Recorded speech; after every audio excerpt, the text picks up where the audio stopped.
We've done flaming board breaking with it. I've climbed the roof of my house, dropped it 30 feet in the air. We put it in a dryer for 10 minutes. I've arm wrestled the para-triathlete national champion and lost, so this thing can take quite a beating. How did you get started? Why did you pick this project? I was visiting Pakistan when I was 7, and that was the first time I met someone missing a limb, and she was living in poverty in the streets. I didn't know her, but she was missing her right leg and using a tree branch as a crutch, and that's what tree inspired. branch. Yeah, and that's what inspired me to go into this field. This is the first bionic hand on the market to give users touch feedback. So if you hold the bottom of this, do you feel that vibration coming through? Mm-hmm. So there's a pressure sensor on the fingertip, the finger pad, 2 on the outside and 2 on the inside of the finger, and we can put them in all the fingers as well too.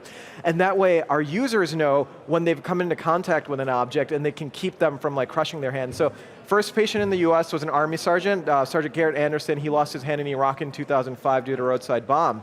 And he told us that he could actually feel his daughter's hand with the touch sensing that was in here, and he couldn't do that with any other prosthetic hand because he was worried about like crushing their hands. Right. So,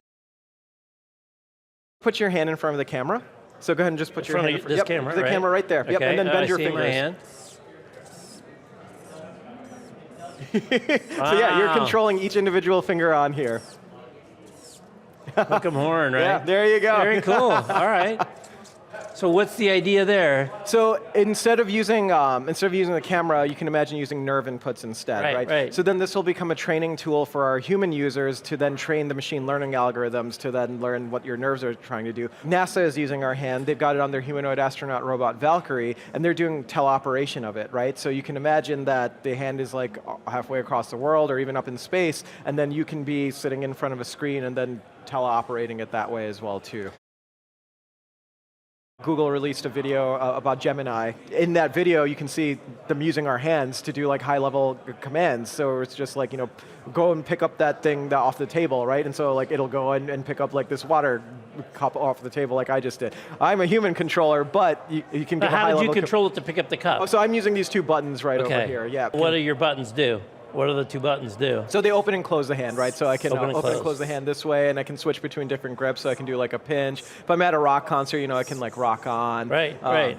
I saw on the website you've got all kinds of expressions that you can pre-program into it to do different things. Yeah, and we can make the finger wave as well too. So IP probably is in the sensors and the way that it didn't squish that cup. Yep. Just a regular paper cup. It's not like a fancy cup. Exactly, and I could feel from the vibration like when I was making contact and how much force I was applying. Did you stop the squeeze, or did it stop on its own? No, I stopped the squeeze. But we could program it to stop on its own as well, and that's the beauty of things like the large language models that you're talking about, is that you can program the AI to like know that if I'm applying this much pressure to the hand, right, then I can like make it stop so it doesn't like crush it, for example. You're on Shark Tank. I have to ask you, how was your Shark Tank experience? It was nerve-wracking and exciting at the same time. Did you get funded? Did they give you money? So we got 3 sharks to come in on that deal. So it was Kevin, Laurie, and Damon for $1 million. And right now it's still under negotiation. But yeah, it was definitely exciting to be on the show. Give us a little bit on the company. We founded in 2015. We moved to San Diego. We're in the middle of scale up like right now, which is just such an exciting time for us. On the funding side, so we raised like a pre-seed round from angel investors, and we closed on our seed round where we raised $4.1 million, and that was from equity crowdfunding actually. And it was interesting going that route too, because a lot of our outreach is through social media, and so we had this whole body of content. I mentioned some of the things like dropping the hand from the roof of my house, arm wrestling the para-triathlete national champion, and so we were like, this doubles as like marketing to put it on an equity crowdfunding. But even more importantly, the most beautiful thing was that we're a company that's all about accessibility, and so why don't we make the company itself accessible? And our own users have now invested in the company, and how beautiful is that? We make this for them, and they get to be a part of the thing that's being made for them. And how capital efficient, my goodness, you've only raised like $6-7 million total? Yeah. And you got that? Yeah, we run really lean. We run really lean.